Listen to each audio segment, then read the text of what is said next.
Hello बच्चों, I hope कि आप सभी बढ़िया होंगे और आपका फिर से स्वागत है मेरे चैनल पर आकाश मैथ्स क्लासेस में। और आज मैं लाया हूँ क्लास 10th के लिए चैप्टर फर्स्ट जो कि रियल नंबर्स है। और यहाँ पे आज हम देखेंगे कि रियल नंबर में जो मेन इंट्रोडक्शन है, जो कि बेसिक फंडामेंटल्स है, उनके बारे में हम यहाँ पे जानेंगे, जो कि एक्सरसाइज 1.1 के लिए वेरी इम्पोर्टेंट है। तो चलिए आज का ये टॉपिक शुरू करते हैं। और सबसे पहले तो यहाँ पे जानेंगे कि हमारे पास है चैप्टर का नाम है रियल नंबर्स। और रियल नंबर्स कितने टाइप के होते हैं? 2 टाइप्स के। ठीक है, फर्स्ट है रेशनल नंबर्स एंड सेकंड है इरेशनल नंबर्स। देखिए, इरेशनल नंबर्स और रेशनल नंबर्स क्या होते हैं, पहले तो आपको यहाँ पे डिफरेंट, इनके बीच का डिफरेंट पता होना चाहिए। तो जो रेशनल नंबर्स होते हैं उन्हें हम पी बाई क्यू के रूप में लिख सकते हैं। ठीक है, बट वहाँ पे Q is not equals to zero नहीं होता है। ठीक है, तो ये हो गया हमारा रेशनल नंबर्स। अब रेशनल नंबर्स के कुछ टॉपिक्स हैं, जैसे कि उसके कुछ पॉइंट्स हैं, मेन पॉइंट्स कि नेचुरल नंबर्स। अब फर्स्ट आपको पता होना चाहिए कि नेचुरल नंबर्स वह नंबर्स होते हैं जो कि प्राकृतिक कोई भी वस्तुएं हैं उनको गिनने के लिए, काउंटिंग करने के लिए हम इनका प्रयोग करते हैं। एक से शुरू होती है, 1 से स्टार्ट होती है, तो 1 2 3 4 और जो कि इन्फिनिट तक होती है, अनंत तक होती है। फिर सेकेंड है होल नंबर्स। होल नंबर्स का मतलब होता है कि जब हम नेचुरल नंबर्स के साथ जीरो को ऐड कर देते हैं तो वह हमारी क्या होती है? होल नंबर्स होती है, जो कि जीरो से स्टार्ट होती है, 0 1 2 3 4, और ये भी इन्फिनिट होती है। ठीक है बच्चों। अब थर्ड है इंटीजर्स, जिन्हें हम बोलते हैं पूर्णांक। इंटीजर्स का मीनिंग होता है कि वह जो हमारे पास नेचुरल और होल नंबर्स होते हैं उन्हीं को हम क्या करते हैं? पॉजिटिव और निगेटिव टाइप में लिखते हैं, तो वो क्या कहलाते हैं? हमारे इंटीजर्स कहलाते हैं। Okay students. और उसके बाद है फ्रैक्शनल नंबर्स। फ्रैक्शनल नंबर्स का मीनिंग हो गया कि हमारे पास जो नंबर्स होंगे वो फ्रैक्शन के रूप में होंगे। ठीक है, फ्रैक्शन टाइप में होंगे, जिन्हें हम न्यूमिनेटर और डेनोमिनेटर के रूप में लिखेंगे, और जो कि पॉजिटिव और निगेटिव दोनों टाइप्स में होंगे। ठीक है बच्चों। अब चलिए, इसका है फिफ्थ पॉइंट है डेसिमल नंबर्स। डेसिमल नंबर्स का मीनिंग है कि जब हमारे पास कोई डिजिट दी हो तो वहाँ पे 2 डिजिट के बीच में जो पॉइंट होता है वही हमारा डेसिमल होता है। जैसे हमारे पास 3.4 हो गया, 9.08 etcetera. Okay students. And then है हमारे पास कि इरेशनल नंबर्स। अब इरेशनल नंबर्स, देखिए रेशनल नंबर तो हमने बोला पी अपॉन क्यू के टाइप में लिख सकते हैं, बट यहाँ पे Q is not equal to zero. But यहाँ पे रेशनल नंबर्स में क्या होता है कि जिन्हें हम पी अपॉन क्यू के रूप में नहीं लिख सकते हैं, and then Q is not equal to zero. अगर यहाँ पे क्यू इक्वल टू ज़ीरो नहीं होता है, ठीक है, वहाँ पे हमारे नंबर्स क्या होंगे? 1 के अलावा Q is not equal to zero है तो ज़ीरो वहाँ पे नहीं होना चाहिए, जबकि वहाँ पे क्या होना चाहिए? 1 होना चाहिए। तो जैसे हमारे पास कोई डिजिट है, 2 है तो 2 अपॉन क्या हो जाएगा? 1। ठीक, 3 है तो 3 अपॉन 1, और 4 है तो 4 अपॉन 1। तो ये सिंपल से नंबर्स हो गए। ठीक है, इन्हें हम इरेशनल नंबर्स नहीं, जबकि इन्हें यहाँ पे क्या हो जाएगा कि जो नोमिनेटर और डेनोमिनेटर है, तो यहाँ पे इसका मीनिंग है कि denominator is not equal to zero. Then क्या होना चाहिए? यहाँ पे होना चाहिए 1 2 3 4 एक्सेट्रा। ठीक है, एक्सेट्रा हो सकता है। ठीक, तो ये हो गया हमारा क्या? Irrational numbers. अब चलिए इसका मेन थ्योरम चलते हैं आगे। अब यहाँ पे कुछ पॉइंट्स हैं कि real numbers are both union of rational numbers and irrational numbers. कि यहाँ पे देख सकते हैं real numbers are both union. Union का मतलब हो गया समूह, जो उनका संगठन होता है कौन कौन सी संख्याओं का? रेशनल, परमेय संख्या और अपरमेय संख्याओं का ही समूह क्या कहलाता है? रियल नंबर्स, जिन्हें हम क्या बोलते हैं? वास्तविक संख्याएं। और फिर सेकेंड पॉइंट है कि these numbers can be expressed on A number line. कि जो संख्याएं हम क्या करते हैं? संख्या रेखा पर निरूपित कर सकते हैं, वो हमारी क्या होंगी? Real numbers. और रियल नंबर्स क्या होते हैं? Rational numbers and irrational numbers. तो कई बार एग्जाम में पूछा गया है कि what is the different between rational numbers and irrational numbers. तो यहाँ पे क्या हो जाए कि यहाँ पे क्या हो जाएगा कि rational numbers and irrational numbers both are real numbers. Okay, and then third है हमारे पास, थर्ड पॉइंट है these numbers can be both positive और निगेटिव। ये धनात्मक भी होती है वह ऋणात्मक भी होती है। ठीक है, कि यह संख्या क्या होती है, धनात्मक भी होती है और ऋणात्मक भी होती है। तो चलिए इसका नेक्स्ट टॉपिक करते हैं। यहाँ पे जो मेन है, तो इस टॉपिक को शुरू करने से पहले, स्टार्ट करने से पहले आप सभी का फिर से वेलकम है मेरे चैनल आकाश मैथ्स क्लासेस में। और अभी तक आपने मेरे चैनल को सब्सक्राइब नहीं किया है तो प्लीज़ पहले सब्सक्राइब कर लीजिए। तो हमारे पास है कि फंडामेंटल थ्योरम ऑफ अर्थमेटिक, कि इसका फंडामेंटल जो कि यहाँ पे इसका थ्योरम है वो किस प्रकार है कि every composite numbers can be expressed on a product of primes. Composite numbers mean हो गया भाज्य संख्याएं जिन्हें हम एक्सप्रेस्ड करते हैं अभाज्य संख्याओं के रूप में। और फैक्टराइजेशन इज़ अ यूनिक, और जो उनका अभाज्य गुणन खंडन होता है वो क्या होता है, यूनिक होता है। वहाँ पे कुछ भी हो सकता है। Apart from the order in which the prime factor acquire, कि वह भाग जो कि हम प्राइम फैक्टराइजेशन करते हैं तो वहाँ पे यह कंफर्म करना पॉसिबल नहीं है कि हमारे पास जो डिजिट्स हैं वो कंपोजिट हो या प्राइम नंबर्स हो। इनमें दोनों में both are not equal. Okay, कि composite numbers and prime numbers is not, यहाँ पे क्या होना चाहिए कि फैक्टराइजेशन मेथड में यहाँ पे ये प्रोबेबिलिटी नहीं है कि कंपोजिटिव नंबर हो या प्राइम नंबर्स हो। ओके, अब हमारे पास क्या है कि हम यहाँ पे क्या करते हैं, किसी मेथड से finding LCM and HCF using prime factorization, कि हम यहाँ पे पता करते हैं least common multiply and highest common multiply, किसके द्वारा, प्राइम फैक्टराइजेशन अभाज्य गुणनखंडन विधि द्वारा। तो चलिए 90 और 420 का क्या करते हैं यहाँ पे प्राइम फैक्टराइजेशन। तो यहाँ पे हो गया 420, ओके, और यहाँ पे हो गया 90। ठीक, तो यहाँ पे एंड में 0 है तो 2 से डिवाइड करेंगे तो 2 2 जा 4, 2 1 जा 2। अब एंड में 0 है तो 1 से जिसका 0 होता है उसको 2 से ही करते हैं। 2 1 जा 2, 2 5 जा 10। ठीक है ना। अब फिर इसको हम 5 से, क्योंकि एंड में क्या है 3 है, 5 है तो 3 से भी कर सकते हैं। 3 3 जा 9 और 3 5 जा 15। ठीक है, अब 3 है तो 35 है तो किसकी टेबल में आता है 5 के। 5 7 जा 35 और 7 1 जा 7। ओके, ठीक, अब 7 1 जा 7 हो गया तो ये क्या हो गया 7 1 जा 7। अब 90 है तो 2 4 जा 8, 2 5 जा 10, क्योंकि 45 2 जा कितना होता है 90।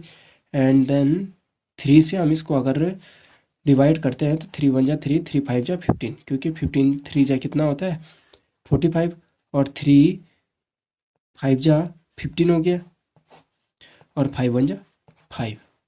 ठीक है बच्चों, ओके स्टूडेंट्स। एंड देन क्या हो जाएगा कि 420 के फैक्टराइजेशन और 90 के फैक्टराइजेशन क्या हो गए कि 420 के हो गए 2 इंटू 2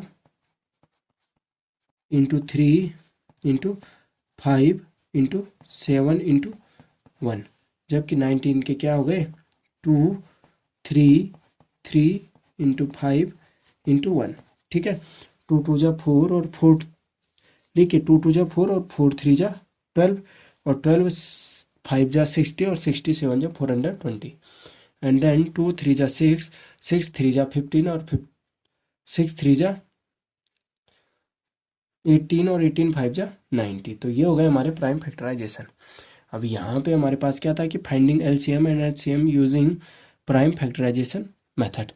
तो इसका यूज़ करेंगे तो कैसे, हम यहाँ पे हमारे पास दोनों 90 और 420 है, इनके हम एचसीएफ और एलसीएम फाइंड करेंगे।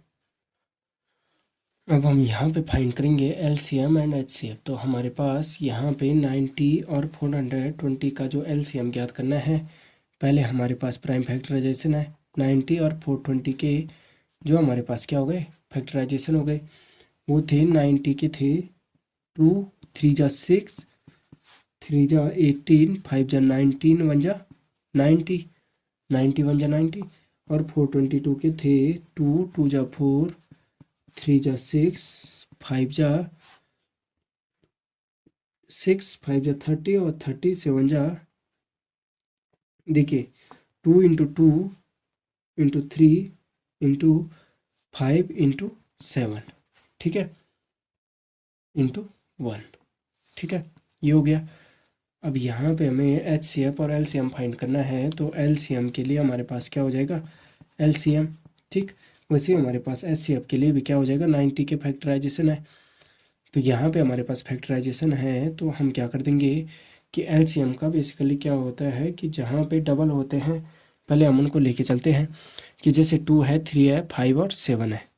ठीक है, तो यहाँ पे देखेंगे कि कितनी कितनी बार है, तो यहाँ पे क्या करेंगे कि पहले हम लेते हैं 3 को, यहाँ पे 2 को लेते हैं, तो यहाँ पे 2 एक बार है, इसको छोड़ देते हैं, और यहाँ पे जहाँ पे ज़्यादा होता है उसको 2 बार है, तो इसको क्या कर देंगे, 2 गुणा 2। ठीक है, 2 बार कर दिया। अब यहाँ पे 3 कितनी बार है, 2 टाइम्स है, बट यहाँ पे 3 टाइम, यहाँ पे एक ही बार है। ठीक है, तो 3 इंटू 3 हो जाएगा।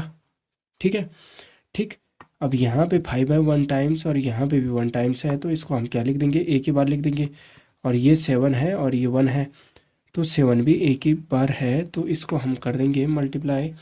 तो टोटल हमारे पास वैल्यू कितनी आ जाएगी, 2 2 जा 4, 4 3 जा 12, 12 3 जा 36। ठीक है, अब देखिए 2 2 जा 4 और 3 3 जा 9 और 5 7 जा 35। ठीक, तो ये कितना हो जाएगा, ये हमारे पास जो इसकी वैल्यू हो जाएगी, ठीक है बच्चों, ये हो जाएगी हमारे पास, इसका मल्टीप्लाई करते हैं कि 4 9, ठीक है, 4 9 जा 36 इंटू 35, तो 5 6 जा 30, 5 6 30 और 5 3 15 और 3 18। ठीक है, 5 6 30 और 5 3 15 और 3 18, 6 3 18, 3 3 9 और 1 10, तो ये कितना हो जाएगा, 1260। ठीक है, 1260 जो हो जाएगा इसका एलसीएम। ठीक है, ये हो जाएगा। अब यहाँ पे हमारे पास जो एच सी एफ का होगा, वो एच सी एफ का क्या होगा कि 90, ठीक है, और 420 है, तो ये कितना था, 2 3 जा 6, 3 जा 9, 18, 5 जा 90, 1 जा 90, और ये था 2 2 जा 4, 3 जा 6, 5 जा 30। देखो 2 2 जा 4, 3 जा 12, 5 जा 60, 7 जा 40, 420।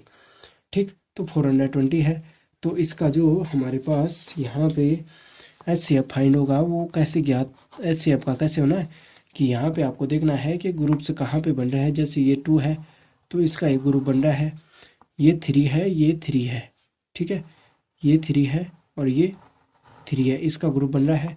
यहाँ पे 5 है और यहाँ पे 5 है, और लास्ट में एंड में क्या बन रहा है, एक का ग्रुप बन रहा है। ठीक, तो ये हो रहा है। तो अब हम क्या कर देंगे कि हमारे पास कितना हो जाएगा, 2 3 जा 6, 5 जा इंटू 1, तो देखिए 2 3 जा 6 और 6 5 जा 30। ठीक, तो 30 हमारा क्या हो जाएगा, एच सी एफ हो जाएगा। ठीक है, अब इसका एंड का सेकेंड टॉपिक है कि relation between L C M and H C F, कि हमें यहाँ पे रिलेशन फाइंड करना है एच सी एफ और एल सी एम में। ठीक, तो फर्स्ट नंबर दिया हो और सेकंड नंबर दिया हो तो एल सी एम और एच सी एफ का क्या कर देते हैं, मल्टीप्लाई। लेकिन यहाँ पे देख सकते हैं एग्जाम्पल पे लिया है कि वही है जो सेम था, कि फर्स्ट नंबर हो गया 90, सेकंड नंबर हो गया 420 और एल सी एम हो गया 1260। ठीक, 1260 हो गया, 1260 हो गया। तो अब हमारे पास क्या हो जाएगा कि relation between L C M and H C F, तो हमें एच सी एफ यहाँ पे फाइंड करना है। ठीक, तो इसको यहीं पे सॉल्व करते हैं, तो हमारे पास है first number and second number. जो हमारे पास यहाँ पे फॉर्मूला है उसी के अनुसार करते हैं कि फर्स्ट नंबर और सेकंड नंबर क्या है, 420 is equal to L C M कितना है, 1260 इंटू एच सी एफ। तो हमें एच सी एफ फाइंड करना है, तो एच सी एफ फाइंड करना है तो एच सी एफ को वहीं पे रहने देते हैं जहाँ पे है, सेम प्लेस पे। बट यहाँ पे 1260 है, उसका क्या कर देंगे, पक्षांतर, जिसको हम बोलते हैं सब्स्टिट्यूशन कर देते हैं। ठीक है, प्रतिस्थापित कर देते हैं, तो 90 इंटू 420 अपॉन 1260 हो जाएगा। ओके, तो 60 हो जाएगा। तो यहाँ पे आपको पता होना चाहिए कि इनको हम अगर डिवाइड करते हैं, 420 1 जा 400, और ये कितना होता है ये होता है हमारा तो यहाँ पे हम क्या कर देते हैं कि 420 का डिवाइड कर देते हैं। ठीक, यहाँ पे रफ में करते हैं कि 420 को अगर डिवाइड करते हैं 1260 से तो कितनी बार जाता है, ये जाता है 3 दूनी 6 और 3 चौको 12, 3 टाइम्स। ठीक, 3 टाइम्स से जाता है तो ये हो जाएगा इतना। ठीक है, तो हम क्या कर देंगे कि 421 जा 420 और 423 जा 1260। अब ये कितना हो जाएगा 90 अपॉन, ये हो जाएगा 90/3 HCF जो हम यहाँ पे ज्ञात कर रहे हैं। ठीक है, तो 3 जा 9 और 0 को 0, तो HCF इजिकल टू कितना हो जाएगा, HCF इजिकल टू हो जाएगा 30। ठीक, जो कि हमारा यहाँ पे भी हमें HCF कितना फाइंड हुआ था, 30 फाइंड हुआ था। तो ओके स्टूडेंट, आई होप कि आपको ये समझ में आया होगा और इंट्रोडक्शन के बारे में आपको काफ़ी नॉलेज हो गई होगी इस वीडियो को देखने के बाद। और अगर आप मेरे चैनल पर नए हो तो मेरे इस चैनल आकाश मैथ्स क्लासेस को सब्सक्राइब करना और अपने दोस्तों के साथ या फ्रेंड्स के साथ शेयर करना मत भूलिएगा। Thank you students.